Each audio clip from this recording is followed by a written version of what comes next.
Everyone called me the machine. 12 trophies, 8 sponsors, 2 million views. But when the lights turned off and the crowd stopped cheering, I couldn't stand the silence. You can have a perfect body and a broken soul. I did.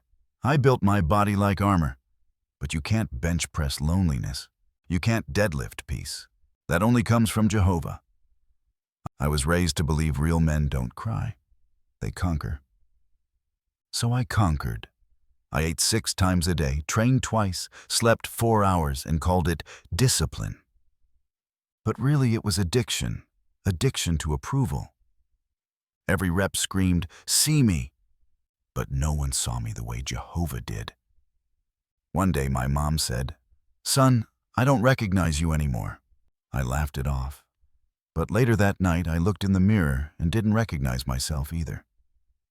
I won 2nd place then, and it broke me. 2nd wasn't enough. I screamed at God, "Why would you give me this drive if you didn't want me to win?" That's when something inside whispered, "You're fighting the wrong fight."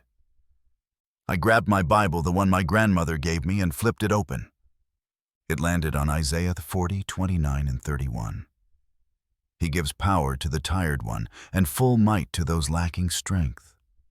Those hoping in Jehovah will renew their strength.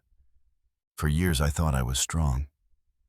But that night I realized I was tired of being my own God. I started over. I quit competitions for a while and joined a local congregation. I started using my mornings, not just for lifting weights, but for lifting prayers. The gym didn't disappear.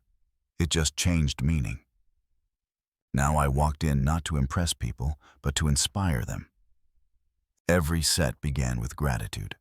Every session ended with a scripture. One day, a kid named Leo came in, battling depression, hiding it behind his hoodie.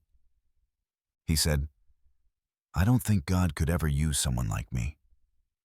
I told him, "Brother, He used me, a man who worshipped mirrors.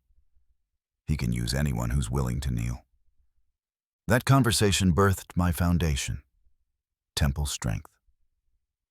Our mission? To rebuild lives, not just bodies. Jehovah tested my new strength. When my sponsors pulled out, my income dropped overnight. I was tempted to go back, to compromise again. But Philippians 4:13 became my workout plan. I can do all things through Him who gives me strength. I learned to lift the weight of faith, not fame. I started leading devotionals at the gym. Sometimes we'd pray between sets. Other days we'd talk about what strength really means. Not control, but surrender. Now before I pick up a barbell, I ask Jehovah to pick up my heart. I used to measure progress by what I saw in the mirror. Now I measure it by what I see in people. The way men open their Bibles after workouts.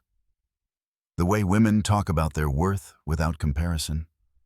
The way young lifters find peace in prayer, not protein shakes. The greatest transformation isn't in the mirror. It's in the mind renewed by truth. Jehovah didn't just fix my habits, He healed my heart. If you're chasing perfection, stop. Perfection was never the goal. Purpose is.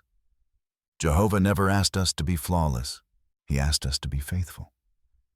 So whether you're lifting weights, raising kids, studying, or rebuilding after failure, train for eternity. Work out your salvation with reverence. Because one day, every muscle will fade. But faith, that's eternal. Keep your eyes on the prize that never tarnishes. Tune in every hour today for sounds and devotionals from Temple Strength.